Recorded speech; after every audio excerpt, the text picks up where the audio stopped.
Good morning. I'll invite the fourth elected member from the District of Bordentown to grace us with prayers. Good morning. Let us pray. Almighty God, from whom all wisdom and power are derived, we beseech thee so to direct and prosper the deliberations of the Legislative Assembly now assembled, that all things may be ordered upon the best and surest foundations for the glory of thy name and for the safety, honor, and welfare of the people of these islands. Bless our sovereign lady, Queen Elizabeth II, Philip, Duke of Edinburgh, Charles, Prince of Wales, and all the royal family. Give grace to all who exercise authority in our Commonwealth, that peace and happiness, truth and justice, religion and piety may be established among us. Especially we pray for the governor of our islands, the premier, the speaker of the Legislative Assembly, members of the cabinet, ex officio members, and members of the Legislative Assembly, that we may be enabled faithfully to perform the responsible duties of our high office. All this we ask for thy great name's sake. Let us say the Lord's Prayer together. Our Father, who art in heaven, hallowed be thy name. Thy kingdom come, thy will be done on earth as it is in heaven. Give us this day our daily bread, and forgive us our trespasses, as we forgive those who trespass against us. Lead us not into temptation, but deliver us from evil. For thine is the kingdom, the power, and the glory, forever and ever. Amen. The Lord bless us and keep us. The Lord make his face shine upon us and be gracious unto us. The Lord lift up the light of his countenance upon us and give us peace now and always. Amen. Please be seated.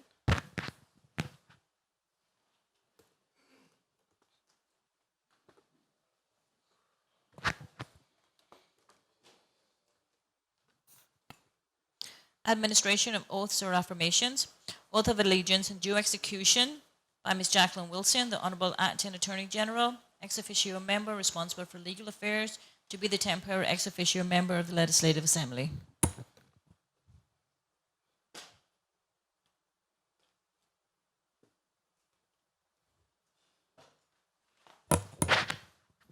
Please stand.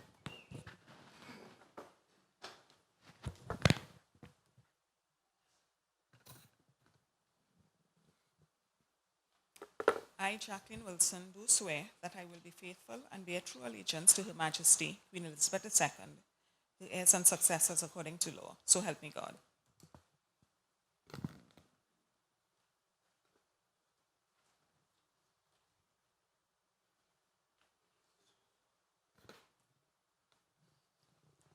I, Jacqueline Wilson, do swear that I will well and truly serve Her Majesty, Queen Elizabeth II, the heirs and successors, and the people of the Cayman Islands, in the office of ex officio member of the Legislative Assembly. So help me God.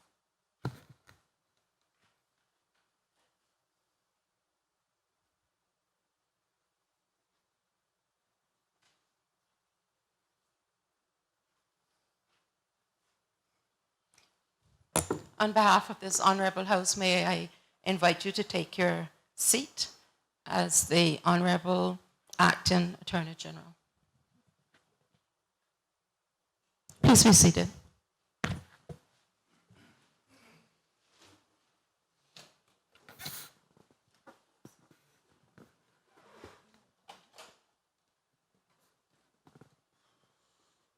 Reading by the Honourable Speaker, the messages and announcements. I receive apologies from the member from Easton and the sixth elected member from the District of Georgetown.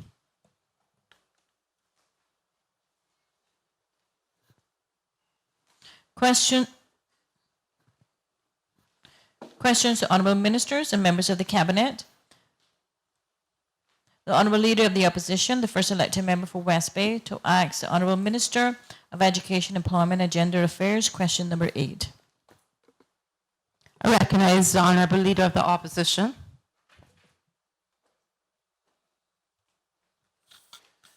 Thank you, Madam Speaker.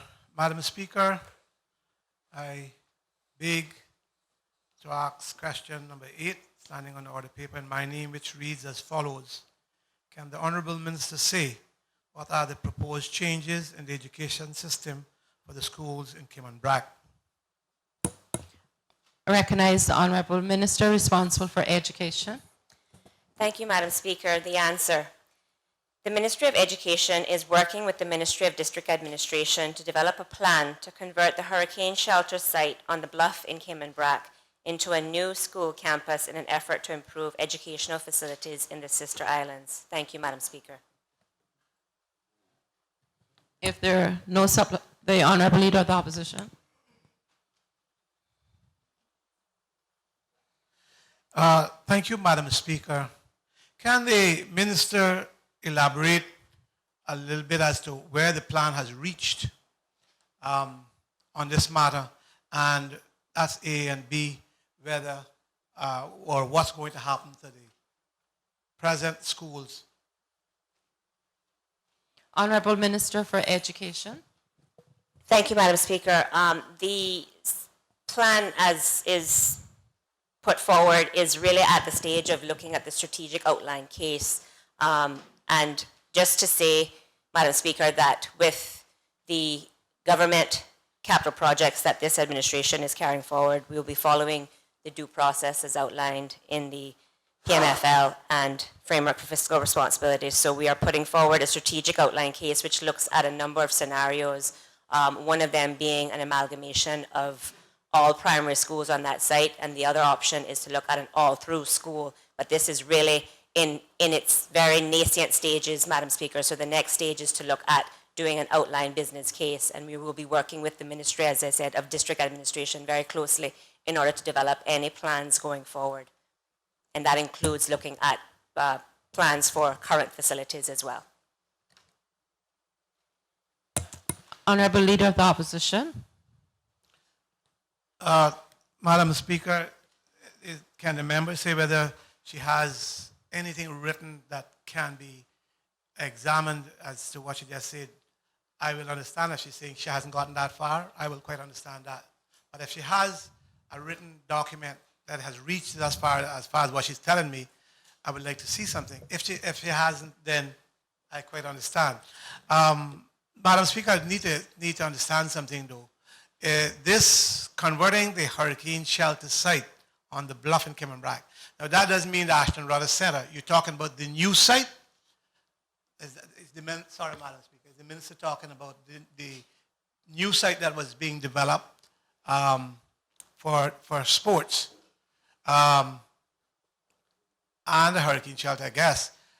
So I just want to make sure that she's talking about that site and not the Ashton Rudder Center. And when she's saying all primary schools, now this would be all when you say all, that means everyone. Honourable Minister for Education. Thank you, Madam Speaker.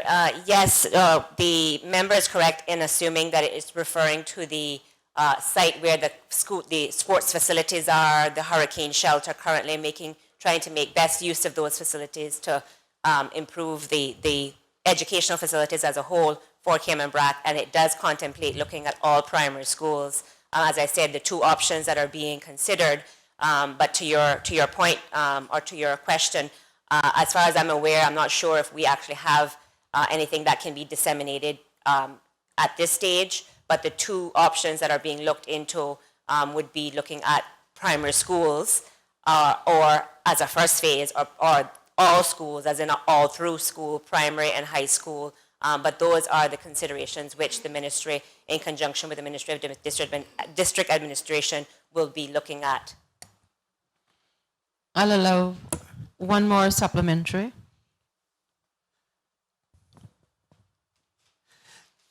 Madam Speaker, thank you. So the minister is saying that it's a possibility that in talking and discussing this matter, the high schools could be thrown into the mix for the possibility of them going on that site. Rather than, or together, which one she's saying? If she's saying that, that's what I'm getting, but maybe that's not what she's saying. Two, what are the plans, if any, for the current buildings then, if their strategic thinking is carried through.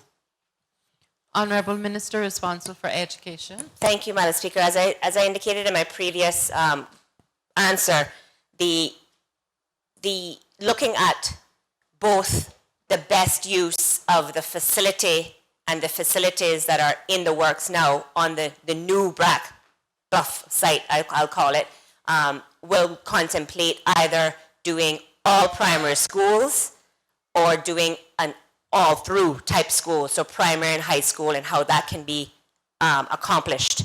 But again, the final determination is yet to be determined based on the outline business case and the process that is now taking place, looking at both of those scenarios.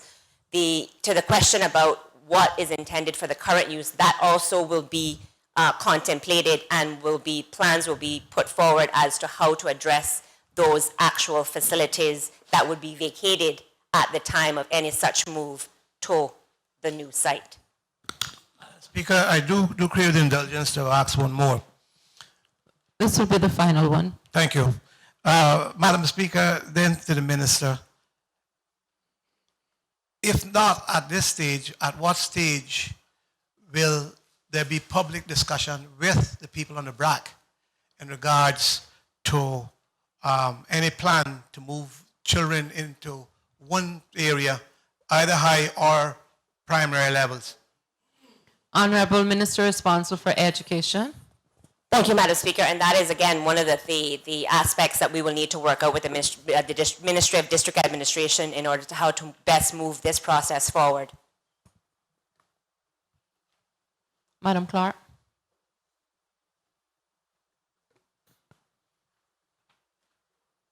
The elected member for Northside to ask the Honourable Minister of Education, Employment and Gender Affairs. Question number 9. Recognise Honourable Member from Northside. Thank you, Madam Speaker. I wish to ask the Honourable Minister of Education, Employment and Gender Affairs following question standing in my name. Can the Honourable Minister state how many students on government scholarships are graduating from university and or college this year, and what qualifications they will obtain? Recognise the Honourable Minister responsible for education. Thank you, Madam Speaker. The answer. Madam Speaker, the total number of students on government scholarships slated to graduate this year is 141 students, broken down into the following degree categories: Humanities, 6, Education and Related Studies, 21, Social and Business Studies, 59, Professional, 6, Engineering, Technology and Science, 42, and Medicine, Health Related and Veterinary, 7, totaling 141. Thank you, Madam Speaker. If there are no supplementaries, we'll move on to the next question. Recognize, Madam Clerk.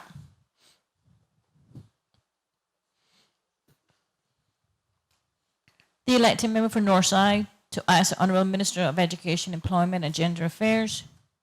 Question number 10. Honourable Member from Northside.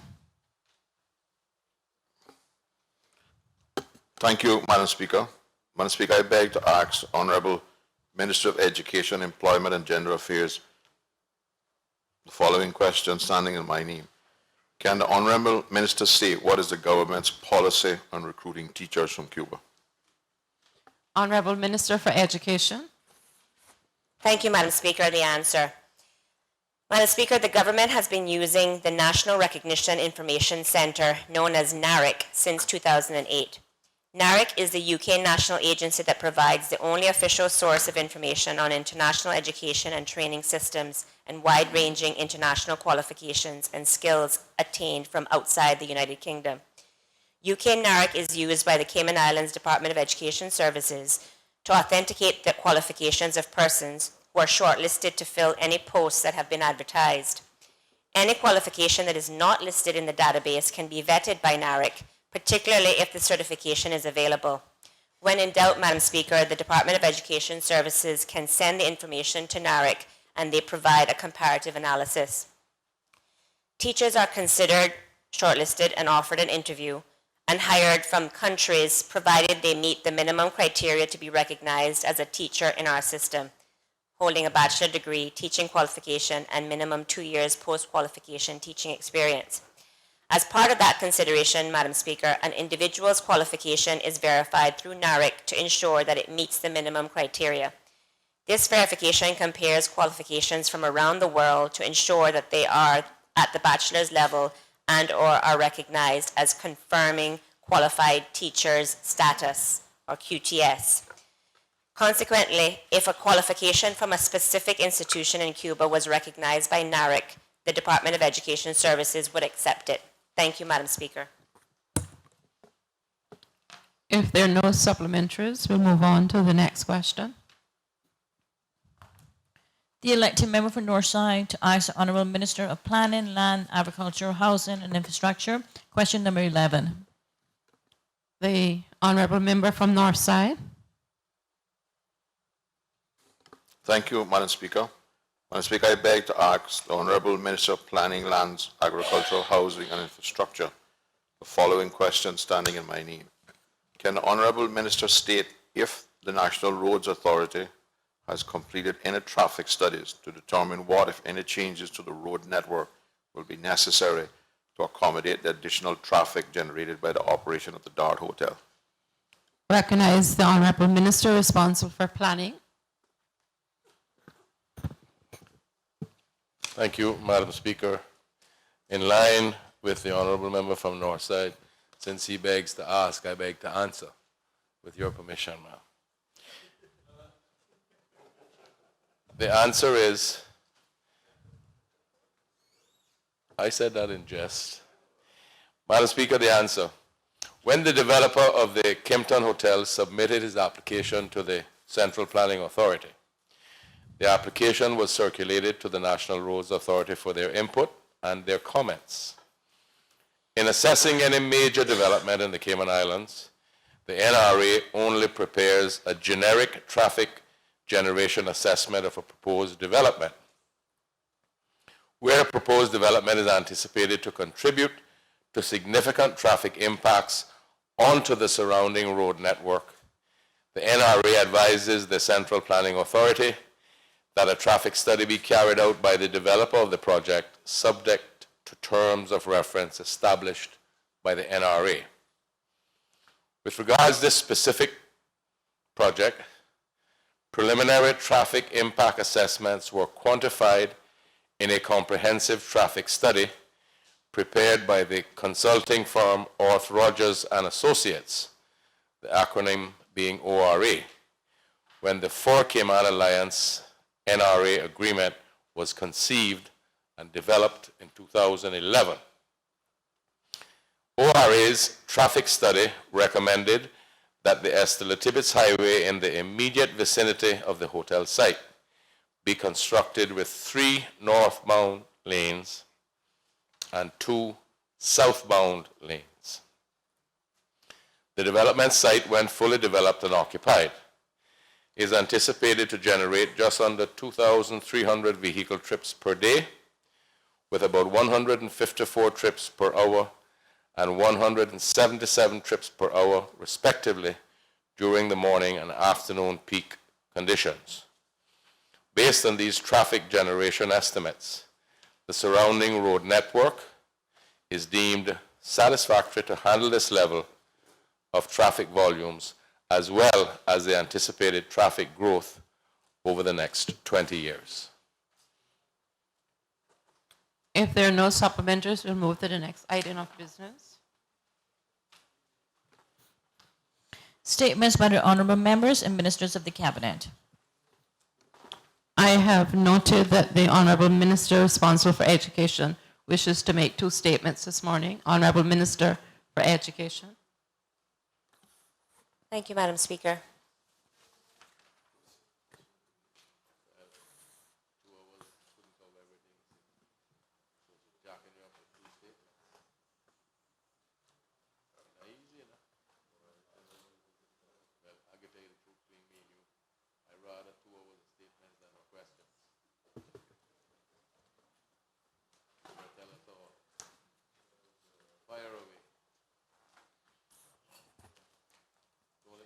Madam Speaker,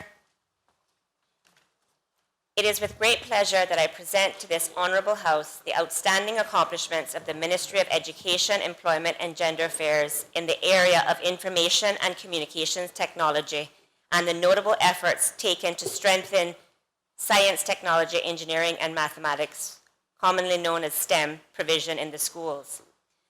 The focus and provision of ICT and strengthening of STEM in the schools is a priority for this government, Madam Speaker, and for myself as Minister of Education. The government has invested and continues to invest in charting a course where technology is thoroughly embedded and integrated across the curriculum and in our schools. As it relates to education, Madam Speaker, the goals of the government are to establish the Cayman Islands as a center of excellence, of educational excellence, and to prepare students to take advantage of employment and entrepreneurial opportunities that exist in order to excel in the local economy and compete in the global economy.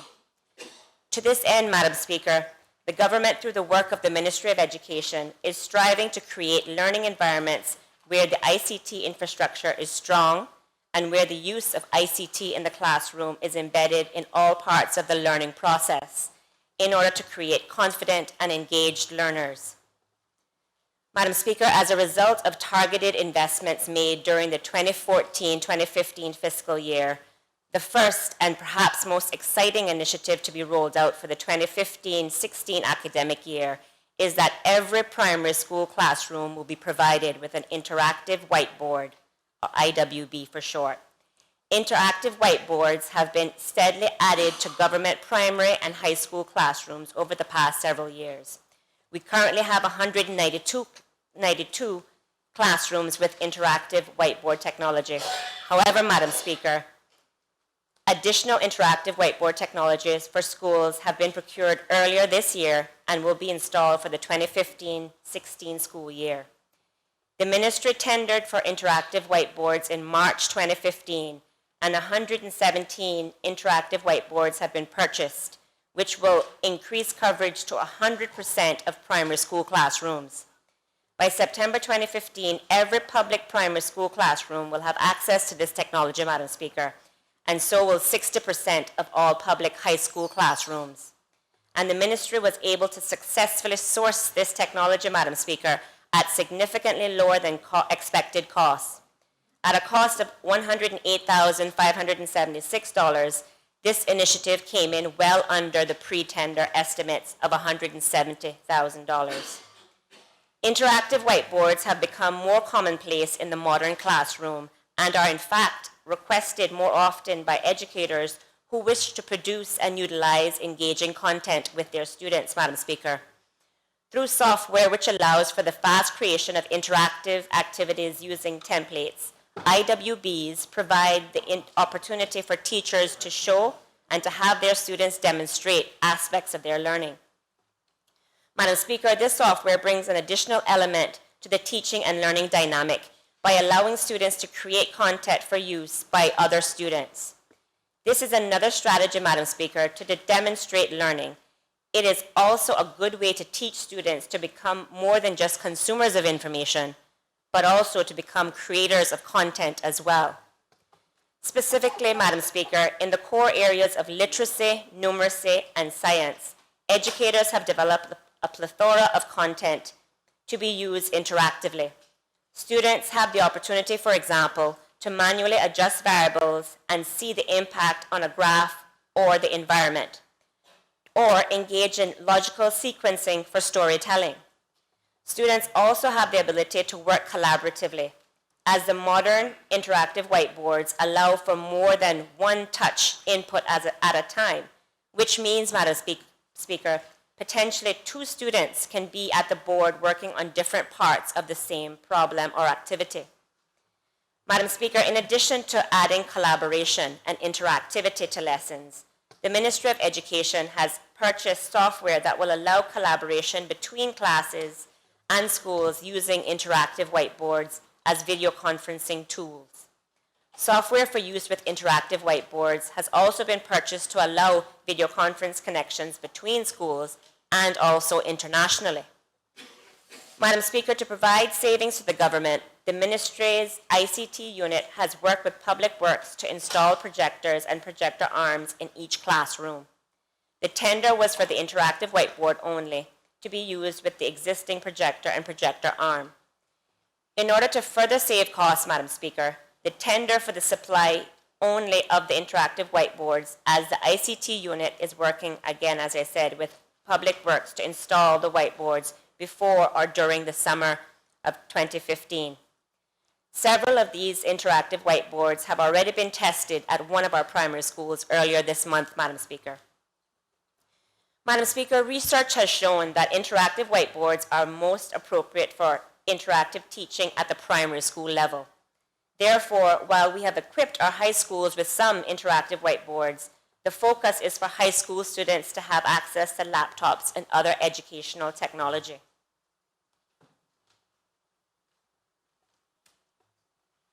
Madam Speaker, the second exciting initiative is that upgraded school websites for all schools will be launched in the 2015-2016 academic year. These public-facing websites will take advantage of social media and be integrated with the SIMS Learning Gateway, which is the web-based online portal for teachers connected to the school's Central Information Management System, or SIMS for short. This upgrade will also create a much-needed intranet for the internal sharing of information within schools. During the 2015-16 school year, these web-based online portals will also be made accessible to students and parents. Parents will be able to view their students' profile, Madam Speaker, view any school announcements, and view relevant statistics like attendance and academic achievement to date, to name a few. Madam Speaker, the use of SIMS as a school management system is now embedded in all our schools. All schools and teachers are expected to use SIMS to record pertinent information.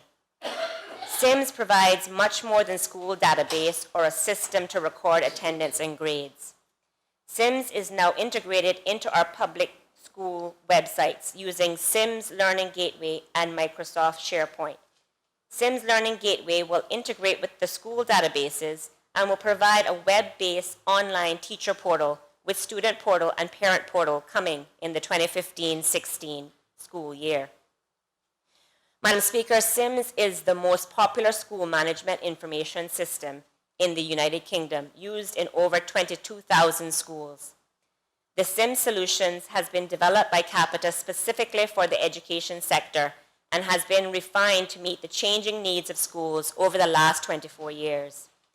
SIMS has become the key piece of software for managing schools, Madam Speaker, especially at the high school level, and includes the following features: the admission of students and monitoring of enrollment places available in the schools, the maintenance of student records and easy transfer between schools as children move about our system, the ability to search historical student data when queries arise, the ability to extract information when requested by policymakers to allow for better informed decision-making, the recording and analysis of attendance information by schools and education staff, the recording and analysis of behavioral information by schools and education staff, as I said, Madam Speaker, the recording of special education needs, or SEN data, the recording and analysis of external examination results by schools and education staff, the recording and analysis of assessment data and internal test results, the creation and maintenance of timetabling, Madam Speaker,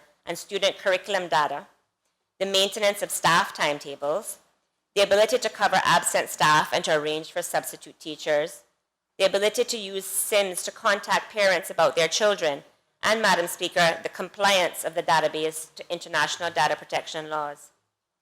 Madam Speaker, the Ministry's ICT team has also implemented some much-needed infrastructure improvements to the networks. They have upgraded the campus Wi-Fi to be appropriate for educational environments at the East End Primary School, Edna M. Moyle Primary School, Sir John Icumber Primary School, Lighthouse School, and the Cayman Islands Further Education Center in the 2014-15 school year. Madam Speaker, during the summer months, wireless network upgrades for Georgetown Primary School, Red Bay Primary School, Savannah Primary School, Prospect Primary School, Bordentown Primary School, Creek and Spot Bay Infant and Junior School sites, West End Primary School, John Gray High School, Lehman Scott High School, the Department of Education Services, and the Teachers Centre Cayman Brac are all scheduled and will be ready for the 2015-16 school year. Madam Speaker, the significant upgrade improves the strength, it improves the reliability and security of the education wireless network, and also provides a guest wireless network that can be accessed by guests of the school while maintaining the integrity of the network security. Madam Speaker, network equipment upgrades are planned for all schools, as I said, during the summer 2015, which will improve the stability of the education network and increase the reliability and speed of the network as well. In terms of technical upgrades, Madam Speaker, the ICT team will be upgrading network equipment in all schools and completing cabling and fiber upgrades and providing some new servers as well. Madam Speaker, another notable initiative for the 2015-16 year is the Destiny Online Library System by Follett, which will facilitate the consolidation of all school library systems with one web-based library portal for all schools. This national online library system will be integrated with existing school libraries and will improve access to ebooks and digital resources in schools. Madam Speaker, in addition to this online system, the ICT team has begun implementing laptops in the libraries in some of our schools for access to digital resources and ebooks. Madam Speaker, increased bandwidth for accessing online resources by students and teachers will be implemented in all schools during the 2015-16 fiscal year. With various service providers now running fiber across Cayman, Madam Speaker, or the Cayman Islands, the Ministry's ICT unit is now in a position to provide more bandwidth to each school with new fiber connections. The unit is now working to provide a separate internet connection in each school instead of shared internet connections. Madam Speaker, I am happy to provide an update with respect to the first ever one-to-one initiative for government schools, which was launched in 2014. Thanks to the generous private sector donation of 106 iPads, every student at Lighthouse School has access to an iPad and appropriate educational apps. Madam Speaker, the Ministry's ICT staff have been instrumental in installation, maintenance, and management of all software to ensure that our special needs students attending the Lighthouse School have access to appropriate resources. Madam Speaker, I would also like to acknowledge another private donation of 10 laptops and tablets to the Edna M. Moyle Primary School by a resident of the area. These laptops will be primarily used to set up an assisted reading and writing program for some of our special education needs students at the Edna Moyle Primary School, who would be better able to access the curriculum with this support, Madam Speaker. These machines will also be used for e-reading and book club activities for the students at the school, as well as for research throughout all classrooms. In addition, Madam Speaker, the laptops will be used as a pilot devices for deploying Windows 8 and the Office 365 at the Edna Moyle Primary School before rolling the systems out to other schools. These tablets will also be compatible with the new online library solution mentioned earlier.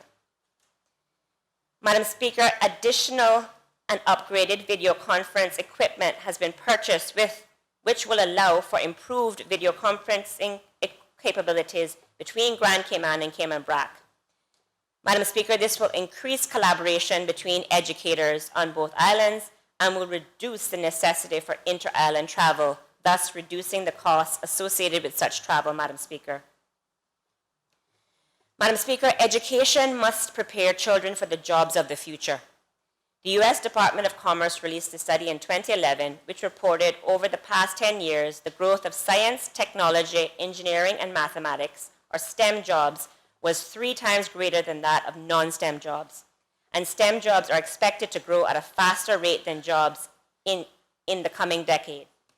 Likewise, Madam Speaker, according to the study, STEM workers are less likely to experience joblessness, to command higher wages, earning 26% more than their non-counterparts, as estimated in this report, STEM degree holders also are expected to earn higher earnings regardless of whether or not they are in STEM or non-STEM occupations.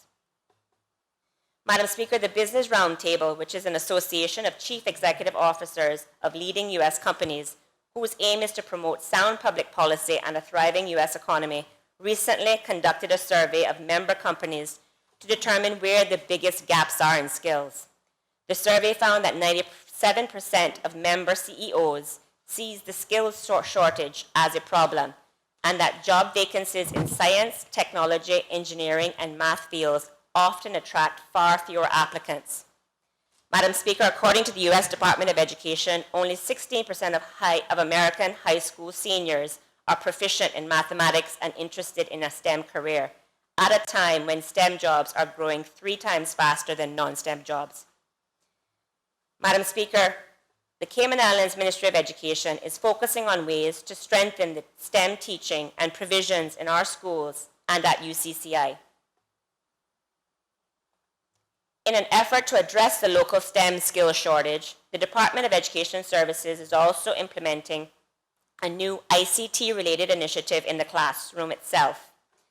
The LEGO Education We Do and LEGO Mindstorms Education EV3 robotics kits were purchased for government primary and high schools respectively. The kits combine the creativity of LEGO to construct and build while adding the dimension of problem solving, logic, and programming to the various projects students undertake. Both kits have a variety of projects based on the LEGO Education 4C philosophy of connect, construct, continue, and contemplate. Madam Speaker, the projects initially allow students to connect with a familiar concept, whether it is a problem, there is the need to generate air from a fan or a sensor that prevents a car from crashing. Students are then required to construct the project using the LEGO bricks and the various motors and sensors. Madam Speaker, the continue phase occurs through an extension project, possibly controlling the fan by a sensor or allowing the car to turn at a particular angle when it reaches an obstruction instead of stopping. And finally, Madam Speaker, students are encouraged to contemplate what they did and to think of the implications not only for real-life applications, but to hypothesize on the outcomes if various variables are adjusted and then test these hypotheses. Madam Speaker, the intended outcome for government schools is to incorporate the robotics kits into the delivery of instructions in math, science, literacy, and ICT through the various projects, and also start students thinking about the logic and problem solving involved in programming the robots. Schools have received kits already, Madam Speaker, and will have enough to serve up to 16 students in a class at any given time. The individual schools are planning for the use of the kits and are considering both classroom use and after school club use. Madam Speaker, the push for increased STEM awareness and skills development extends to post-secondary educational endeavors as well.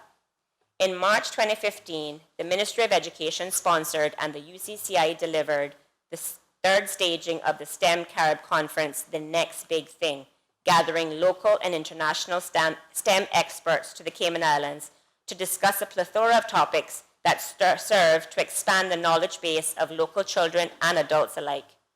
In addition, Madam Speaker, with the support of corporate sponsorship, the year-long STEM Ambassadors Club was hosted at UCCI and was piloted during the 2014-2015 academic year, with monthly meetings catering to over 50 students in the high school and tertiary level.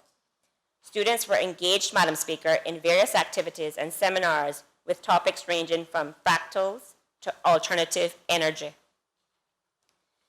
Madam Speaker, this government recognizes the need to continue to invest in our students and our education system as a whole in an attempt to create a center of educational excellence and to prepare students to take advantage of the employment and entrepreneurial opportunities that exist in order to excel in the local economy and to compete in the global economy. While taking office, it has been a priority of mine as Minister of Education to improve the ICT provision and STEM-related programs in our schools. Madam Speaker, I am delighted to deliver this report on behalf of the government, showing that numerous considerable advances have been achieved this year in this regard in order to support the learning processes of our students, Madam Speaker, and to help them to achieve their full potential. Thank you very much, Madam Speaker.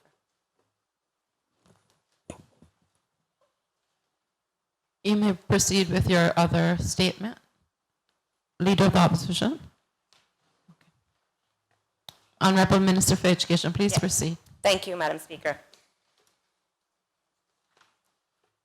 Madam Speaker, the work undertaken by the Early Childhood Care and Education Unit of the Ministry of Education since this government took office in May 2013 has been led both by the implementation of the Strategic Plan for Education 2012 to 2017 and by the new policy directives and directions of this coalition government, which has been provided to the ministry in order to address priority areas identified as being in need of particular focus and urgent attention. Madam Speaker, this government's modus operandi has been to ensure that what is working to continue to support and to improve upon, but to where there are gaps in the system, to identify those gaps and look to address them as well. And that has certainly been the philosophy as it relates to the Ministry of Education and the work undertaken. Two priority areas of this government which directly impacts and has helped to guide the work of the Early Childhood Care and Education Unit is one, the need to increase our international competitiveness as a jurisdiction and to raise standards in education generally, and in the early childhood education in particular. And two, the need to focus on persons with special education needs or disabilities. These are two of the 6 priority areas that I will elaborate on later in my debate, which this government has given as a policy steer for the area of education. With respect to increasing international competitiveness and raising standards, over the last 2 years since taking office, Madam Speaker, the ECCE has been able to deliver on a number of key initiatives. Madam Speaker, the publishing and the distribution of the Cayman Islands Early Years Curriculum Framework. This framework was presented to and approved by the Education Council in April 2014 as the National Curriculum for the Early Years. The framework is a guiding document to assist early childhood care and education practitioners when planning developmentally appropriate activities and programs for children ages 0 to 5 years old. The Cayman Islands Early Years Curriculum Framework is a document which will help practitioners cater to the needs of each child, Madam Speaker, and help them develop into lifelong learners who can be productive, contributing members of not just our society, Madam Speaker, but of the global community. Madam Speaker, a copy of this framework will be presented to the LE in due course. However, it can be accessed free of charge by the public online at www.education.gov.ky. Madam Speaker, adopting and implementing the guidelines for early childhood education centers, which was approved by the Education Council in August of 2013, was another milestone which happened during this government's administration. These guidelines were developed by ministry in consultation with early childhood stakeholders and are designed to standardize practice for early years children and to raise standards in early years education provision. Madam Speaker, the ministry has now completed the first full year cycle of registration and re-registration of early childhood centers using the approved guidelines. And already the ministry is starting to see a culture shift and good practice taking root in our early childhood centers.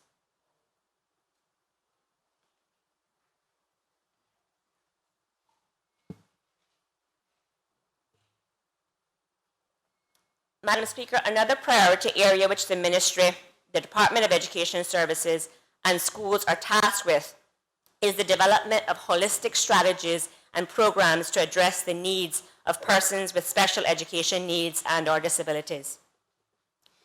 In addition, Madam Speaker, Cabinet has recently passed and adopted the Cayman Islands Disabilities Policy, which highlights the needs to ensure that our children with special needs and/or disabilities are able to access educational and social opportunities as they grow. This has certainly been one of the priority areas that I campaigned on, Madam Speaker, and that I continue with the support of the government to ensure that we try to make inroads in providing for our special education needs and students with disabilities. To this end, the Ministry has taken a proactive approach in anticipation of the disabilities policy being adopted. And since August of 2014, the Early Childhood Care and Education Unit in the Ministry has benefited from a secondment of an early childhood officer with specific focus and training on special education needs. Madam Speaker, the officer has developed policies, procedures, and alongside other early childhood officers in the Ministry. Madam Speaker, during the 2014-2015 fiscal year, the Early Childhood Education Unit has been leading a series of training sessions for early childhood practitioners to raise awareness of challenges children with special education needs and disabilities have, and ways in which they can support them to be more successful.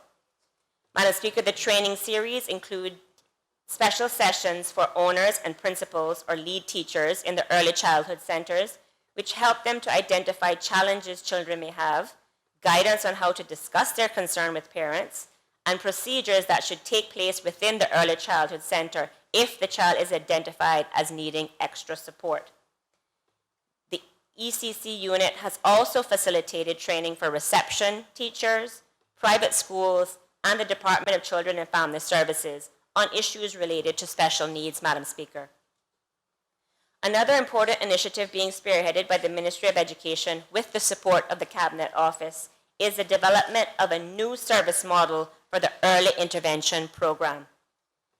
Madam Speaker, providing adapted environments and specialist provisions to children with special education needs as early as possible almost always proves to be the most effective as it relates to outcomes later in life.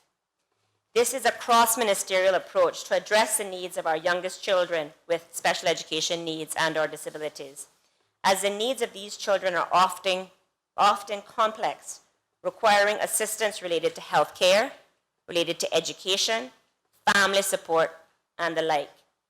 And these needs often require access to multiple service providers across ministries and departments. Madam Speaker, this government is fully supportive of pursuing a holistic approach to addressing the issues relating to providing the best possible care and support for some of our most vulnerable children. Madam Speaker, Cabinet has recently issued a mandate to the Ministries of Education, Ministry of Health, Ministry of Community Affairs, and Ministry of Planning to come together to develop a multi-agency, multi-ministry approach to address the issues related to early intervention program service delivery model, which serves the needs of our youngest pre-compulsory age special needs students. The staff of the various ministries and departments will now need to look at and to develop an effective interministerial and interdepartmental model of early intervention service delivery, with the aim, Madam Speaker, to begin implementing some aspects of the new model to the extent possible as early as September 2015, with further implementation aimed for September 2016. Madam Speaker, here is a concrete example that this government is committed to identifying the issues facing our youngest learners and to addressing the issues in a strategic way. This approach may require a culture shift in some way, Madam Speaker, in the way that ministries and departments operate. However, Madam Speaker, the government recognizes that it is important to break down the silos that exist, moving beyond individualized domains of each ministry outputs, and instead taking a whole government approach to addressing complex, multifaceted issues facing our children. Madam Speaker, the civil service will now have an opportunity to rise to that challenge, and the government is looking forward to receiving the holistic proposal from the relevant ministries in this regard. And finally, Madam Speaker, from a policy perspective, another critical gap in provision of service that has been addressed recently by the Ministry of Education relates to the availability of financial assistance to those families who qualify. Madam Speaker, starting September 2015, the eligibility age to access early childhood Assistance Program, or the ECAP funding, will be lowered from 3 years, 6 months to 3 years old, so as to provide continuous service and access to our young children to receive quality early childhood education. Madam Speaker, this was necessary to lower the age eligibility criteria because the current eligibility criteria of the Needs Assessment Unit of the Department of Children and Family Services to access early childhood funding is for children up to the age of 3 years old. And previously, the ministry's ECAP funding eligibility started at 3 years, 6 months, which essentially left a 5-month gap, or possibly longer depending on the time of the year that the child was born, in provision, which negatively impacted some of our children and families. Therefore, Madam Speaker, starting in September 2015, if a Caymanian child is 3 years old before September 1st, families are able to apply for ECAP funding, and if eligible to receive such funding, the funding will be paid directly to the early childhood centers to provide pre-primary education to those children who would then be eligible to access the government reception program at the age of 4 years old by the following September. Madam Speaker, this change in policy will make attendance at early childhood centers more accessible for children with less disruption in their attendance. And it also, Madam Speaker, provides a consistent and reliable source of funding for early childhood care and education centers that provide the service, as the funding is sent directly to the centers with respect to all children receiving such funding. This is also a way to ensure that the funding is spent on the intended purpose, Madam Speaker.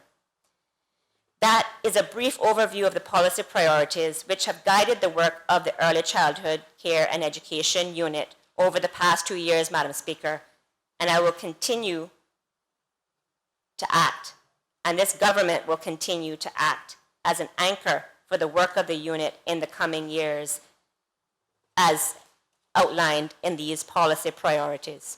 Thank you very much, Madam Speaker. I recognize the Honourable Leader of the Opposition.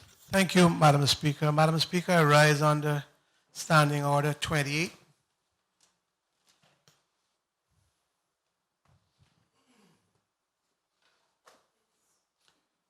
To Please state the standing order. Standing Order 28. To address the matter which affects the privilege of this Honorable House.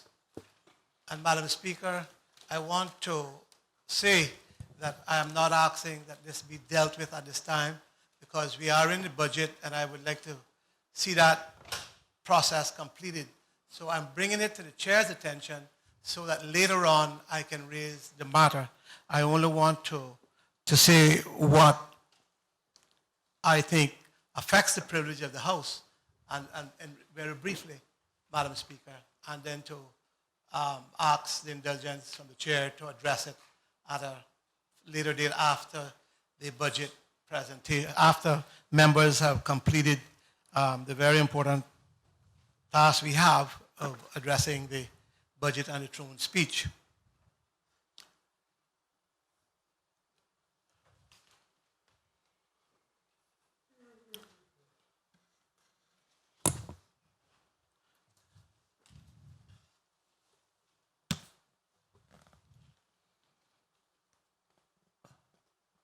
Honourable Leader of the Opposition, if I can just have one moment to wrap Standing Order 28 around my mind.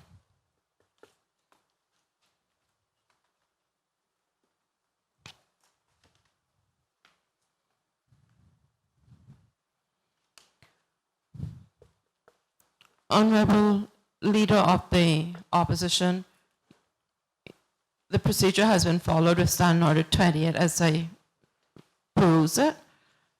Insofar as you bring it to the presiding officer's attention and stating the matter which you wish the proposals to raise that intention.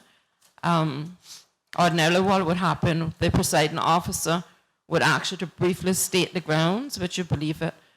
You've introduced novus actus intervenius insofar as to when that could happen and that you've asked for it to happen afterwards. 28.5, however, says that a matter of privilege shall be raised in the manner provided in Standing Order 14, which deals with the matter which business is set out on the day's order paper. But if during a sitting of the House a matter suddenly arises which appears to involve the privilege of the House, the proceedings may be interrupted, and there's a proviso unless a division is in process, which isn't happening right now, in order that the matter may be raised and be disposed of. So based on that reading, what you requested can only be done then if there's a suspension of 28.5, which would allow you to deal with it later on in the day as opposed to right now. That's my understanding of it, but I would seek to suspend for 5 minutes to consult with the principal legal advisor to the Parliament and reconvene after that to Madam Speaker, I don't want to... Honourable Leader of the Opposition. Thank you. I don't want to take up any abundance of time at this point in time. So if you continue and on your usual break, you do that, if you can, under the orders, then I'm satisfied with that. The difficulty, Leader of the Opposition, that if my understanding of reading this is correct, and I want, out of the abundance of caution, to take legal advice on it, as I'm not the legal advisor to the Parliament. If I read it correctly, this would be the only time to do it unless there's a motion to suspend, allowing your request to be made to deal with it later on. And I just want to be abundantly clear that that's the position. So I would ask members to stay in their seat and would invite the principal legal advisor to meet me in my chamber so that I can further consolidate my opinion. Thank you for your indulgence.